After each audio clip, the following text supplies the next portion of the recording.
Bonjour à tous. Aujourd'hui, nous recevons Rémi Bosque, qui est le PDG d'Aretus Géologie. Vous êtes le partenaire du programme national congolais Axis. Est-ce que vous pourriez d'abord nous présenter les activités de votre entreprise ? Oui, bonjour.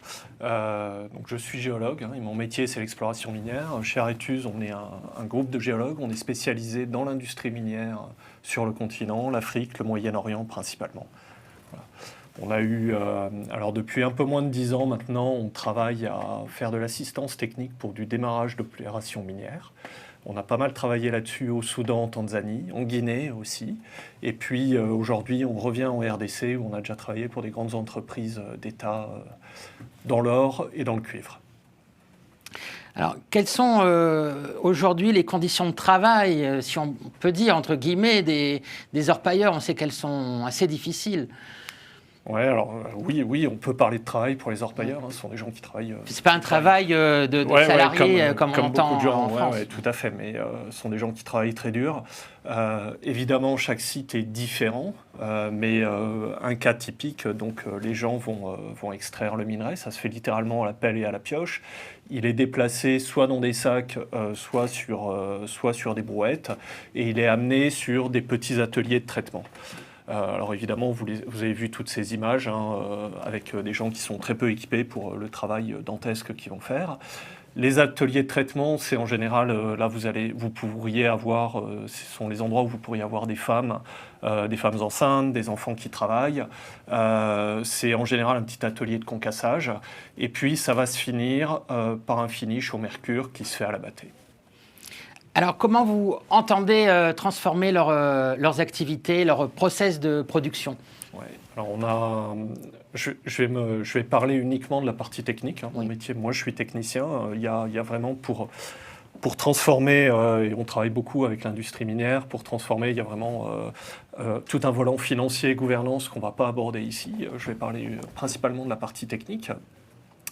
Il faut savoir que dans la partie minière, il y a beaucoup de minerai ou d'or qui est laissé en place. Et puis après, dans la partie processing, on va récupérer au mieux 10 ou 20%, peut-être parfois 30% de l'or qui est contenu dans la roche. Donc on va d'abord travailler sur améliorer la récupération au sein du minerai pour essayer de faire monter ce pourcentage de récupération à 70, 80, peut-être 90%. Travailler ensuite sur la mine pour essayer d'organiser ce que vous voyez sur les images, c'est de véritables fourmilières humaines qui ont leur forme d'organisation. Et donc travailler avec eux pour améliorer cette récupération et la normaliser, l'industrialiser, c'est vraiment le maître mot. Et donc ça, c'est sur le site de production. On va industrialiser l'extraction, industrialiser le processing et passer d'une récupération moyenne qui va être peut-être de 20% à une récupération moyenne qui va être de 80 ou 90%. Il est important de noter que c'est une brique dans une longue chaîne. Donc nous, on est à la production, on va produire un petit lingot qui est un mélange d'or, d'argent et d'impuretés. On appelle ça du doré dans le milieu. Ce lingot qui fera quelques centaines de grammes à 1 ou 2 kilos sera ensuite expédié vers des centres régionaux, puis ensuite amené à la raffinerie. On va travailler, et je m'excuse d'être un petit peu long, mais c'est important, on va travailler uniquement avec des coopératives qui ont demandé à travailler avec le programme Gold Connect.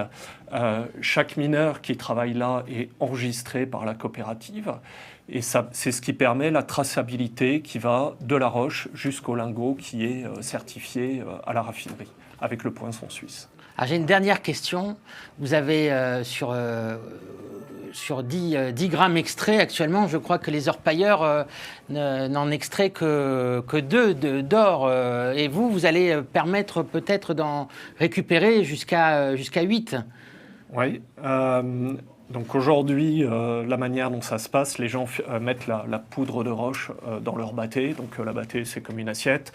Ils la font tourner comme ça un petit peu dans l'eau pour la nettoyer. Et ensuite, ils versent du mercure dedans. Vous obtenez une galette solide que vous allez passer à la flamme. Et au moment où vous le passez à la flamme, le mercure s'évapore et vous prenez en général tout dans les bronches. Et ce qui reste va dans l'environnement immédiat. Nous, on va utiliser on envisage d'utiliser des méthodes classiques de récupération, d'abord gravitaire, l'or est très lourd, puis cyanuré. Donc le cyanure, je le répète, ce sont des des atomes de carbone et d'azote. Donc c'est un produit chimique, il faut le manipuler avec précaution, mais il a l'énorme avantage, c'est qu'il se dégrade avec de l'eau oxygénée. Donc de l'eau oxygénée sur du cyanure, ça fait du CO2 et de l'azote que vous avez déjà dans l'air. Donc c'est bien utilisé, ça permet d'améliorer la récupération de manière considérable et de supprimer le mercure, d'ôter le mercure dans l'environnement qui lui reste ad vitam aeternam dans l'environnement. Bien, Rémi Bosc, merci beaucoup pour toutes ces explications et merci à vous pour votre attention. Au revoir.